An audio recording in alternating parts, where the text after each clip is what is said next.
नमस्कार मंडळी, कशा आहात? आय होप तुम्ही सगळे मजेत असणार, मस्त असणार. माझ्या युट्यूब चॅनलला तुम्ही खूप छान प्रतिसाद देताय, छान छान कमेंट करताय, त्याच्यामुळे व्हिडिओ करायला खूप छान वाटतंय.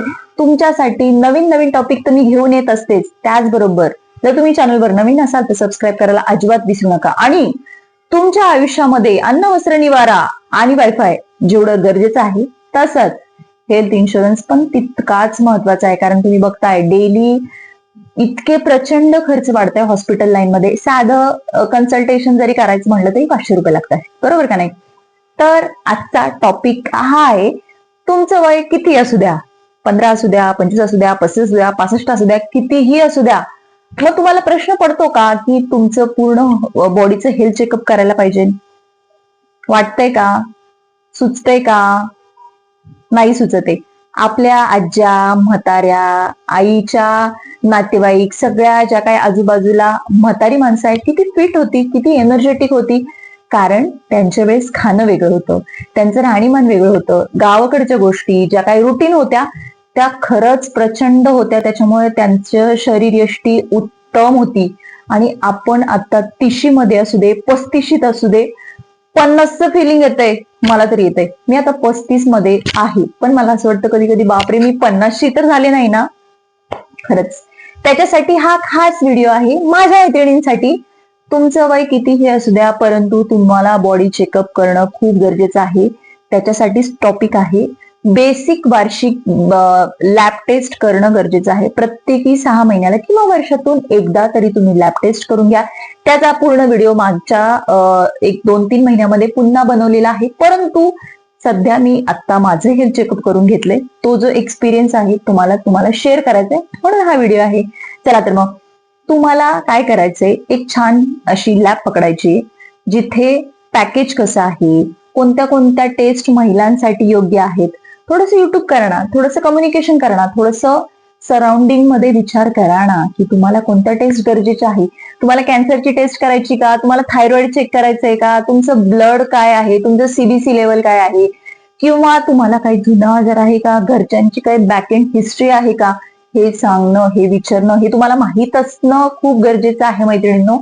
अजिबात कॅज्युअलिटी म्हणजे अजिबात लाईटली घेऊ नका गोष्टी. कधी काय होईल, कधी मोठा आजार तुम्हाला चिटकून बसेल, काही सांगता येत नाही. खास त्याच्यासाठी व्हिडिओ आहे. तर मला सांगायचं होतं, सीबीसी त्याच्यामध्ये पण 2 प्रकार असतात, blood sugar, fasting blood sugar, HSBC. हे तर मी तर म्हणते प्रत्येक 3 महिन्याला केली पाहिजे. जर तुम्हाला शुगर असेल तर प्रत्येक 3 महिन्याला करणं गरजेचं आहेच. त्याचबरोबर lipid profile, LFT, kidney function test, urine routine, ह्या बेसिक गोष्टी आहेत, ह्या तुम्ही 6 महिन्याला तर कराच. त्याचबरोबर तुम्हाला सांगते, महिलांसाठी विटामिन डी, विटामिन B12 आणि आयरनची स्टडी, आयरन डेफिशियन्सी किती आहे तुमच्या शरीरामध्ये हे तुम्हाला तपासणं गरजेचं आहे. कारण तुमचं शरीर दिसतंय, परंतु आतमध्ये किती रोग जडलेले आहे, काही गोष्टी होत आहे, काय चालू आहे बॉडीमध्ये, हे पाहण्यासाठी तुम्हाला लॅब टेस्ट अवश्य करा. सगळ्यात महत्वाचं म्हणजे स्त्रियांसाठी स्क्रीनिंग म्हणून एक ऑप्शन आहे, स्क्रीनिंग म्हणून टेस्ट असतात. त्याच्यामध्ये पॅप स्मिअर म्हणून एक टेस्ट असते. ती गर्भाशयाच्या मुखाचा कर्करोग म्हणजे जे काही आपली पिशवी आहे त्याचा कॅन्सर ओळखण्यासाठी, किंवा तुमच्या जी काही गर्भाशयाच्या मुखाच्या म्हणजे काही अंश टेस्ट करण्यासाठी एक मशीन असते विशिष्ट, त्याच्यातून ते सॅम्पल घेतलं जातं आणि त्याच्यातून चेक केलं जातं. प्रत्येक 3 वर्षांनी हा जो काय पॅप्सचा जो काय लॅब टेस्ट आहे ते तुम्ही जरूर करा मैत्रिणींनो. कारण डिलिव्हरी ही फक्त बाई करू शकते, पुरुष नाही. त्याच्यामुळे ते तुम्ही अजिबात लाईटली घेऊ नका मैत्रिणींनो, कळतंय का?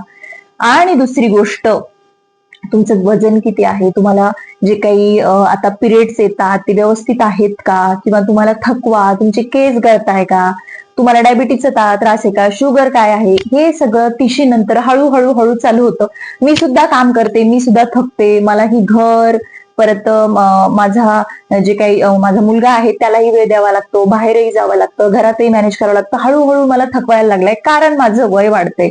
त्याच्यासाठी हा व्हिडिओ अत्यंत महत्वाचा आहे आणि तुम्हाला सांगणंही मला खूप गरजेचं वाटतंय. मी 10 वर्षापासून हेल्थ इंडस्ट्रीमध्ये काम करते. त्याच्यामध्ये मला डेली प्रत्येक कंडिशन मध्ये महिला येतात, त्यांना काय काय आजार असतात. त्याच्यामुळे हा व्हिडिओ जितका तुम्हाला शेअर करता येईल तितका शेअर करा. लोकांमध्ये अवेअरनेस खूप गरजेचा आहे. बायका कामाच्या मागे लागतात, घरच्यांना जीव लावतात, सगळ्या गोष्टी करतात, परंतु ज्यावेळेस हेल्थवर विषय येतात, ज्यावेळेस हेल्थवर गोष्टी येतात, त्यावेळेस त्या अगदी इग्नोर करतात.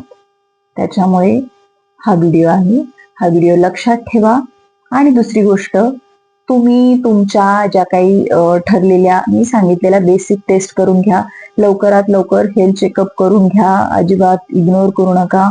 आणि तुम्हाला दाताचा, डोळ्याचा किंवा कानाचा कसलाही त्रास असला, छोटा मोठा त्रास असला, मायनर लेवलला असला तर पटकन गोष्टी कॅच करता येतात. पटकन गोळ्या देऊन त्या मायनर लेवलला असतील तर त्या पटकन कॅच होतात, लगेच ट्रीटमेंट चालू होते, त्या बऱ्या सुद्धा होतात. परंतु गोष्टी मेजर लेवलला जातात, स्टेज वाईज जातात. फर्स्ट स्टेज, सेकंड स्टेज किंवा खूप जास्त गंभीररित्या ज्यावेळेस आजार वाढतो त्यावेळेस मात्र खूप कठीण होऊन जातं. त्याच्यामुळे तुम्ही तुमच्या आरोग्याची काळजी घ्या. खास त्याच्यासाठी व्हिडिओ होता. व्हिडिओ आवडला तर लाईक करा, शेअर करा आणि सबस्क्राईब करायला अजिबात विसरू नका. भेटूया लवकरच नवीन टॉपिक घेऊन. तोपर्यंत काळजी घ्या. बाय. थँक्यू.